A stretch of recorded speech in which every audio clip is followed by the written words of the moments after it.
Hi ಎಲ್ರಿಗೂ ನಮಸ್ಕಾರ. ಇವತ್ತು ಮಾರ್ನಿಂಗ್ ಎದ್ನೋ ಬಿದ್ನೋ ಅಂತ ನಮ್ಮ ಮನೆ ಕಡೆ ಹೊರಟೆ. ಯಾಕೆಂದ್ರೆ ಇವತ್ತು ನಮ್ಮ ಲಡ್ಡು ಬರ್ಡೇ ಇತ್ತು. ಸೊ ಹಂಗೆ ಒಂದು ಸ್ಟೇಟಸ್ ಹಾಕಿ ನೋಡಿ ಮನೆಗೆ ಹೋಗಿ ರೆಡಿ ಆಗ್ತಾ ಇದ್ದೀನಿ. ಯಾಕೆಂದ್ರೆ ಎದ್ದ ತಕ್ಷಣ ಹಂಗೆ ಹೋಗಿದ್ದೆ ನಾನು.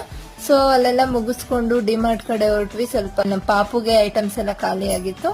ಒಂದೆರಡು ಐಟಮ್ ತರೋಣ ಅಂತ ಡಿಮಾರ್ಟ್ ಹೋಗಿದ್ದು, ಬಟ್ ಅಲ್ಲೂ ಕೂಡ 1000 ರೂಪಾಯಿ ಆಗೇ ಹೋಯ್ತು. ಸೊ ಅದೆಲ್ಲ ಮುಗಿಸ್ಕೊಂಡು ಸೀದಾ ಮನೆ ಕಡೆ ಹೊರಟ್ವಿ.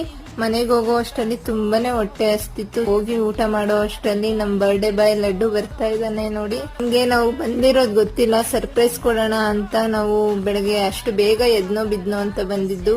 ನಿಜ ಹಂಗ್ ಬಂದಿದ್ದಕ್ಕೂ ಸಾರ್ಥಕ ಆಯ್ತು ನೋಡಿ. ಅವನ ಮುಖದಲ್ಲಿ ಎಷ್ಟು ಖುಷಿ ಕಾಣಿಸ್ತಿದೆ. ಅವನ್ಗೆ ನಾವು ಏನ್ ಗಿಫ್ಟ್ ಏನ್ ಸೆಲೆಬ್ರೇಷನ್ ಮಾಡಿದ್ರು ಇಷ್ಟು ಖುಷಿ ಆಗ್ತಿತ್ತೋ ಇಲ್ವೋ ಗೊತ್ತಿಲ್ಲ. ಸೊ ಪಾಪನ್ ನೋಡಿ ತುಂಬಾನೇ ಖುಷಿ ಪಟ್ಟ ಅವನು. ಅವನ್ ಫ್ರೆಂಡ್ ಗಿಫ್ಟ್ ಮತ್ತೆ ಕೇಕ್ ತಂದಿದ್ರು. ಇದು ನೋಡಿ ಪುಟಾಣಿ ಕೈ ಕಾಲು ಪಾಪದು ಎಷ್ಟು ಮುದ್ದಾಗಿದೆ ಅಲ್ವಾ.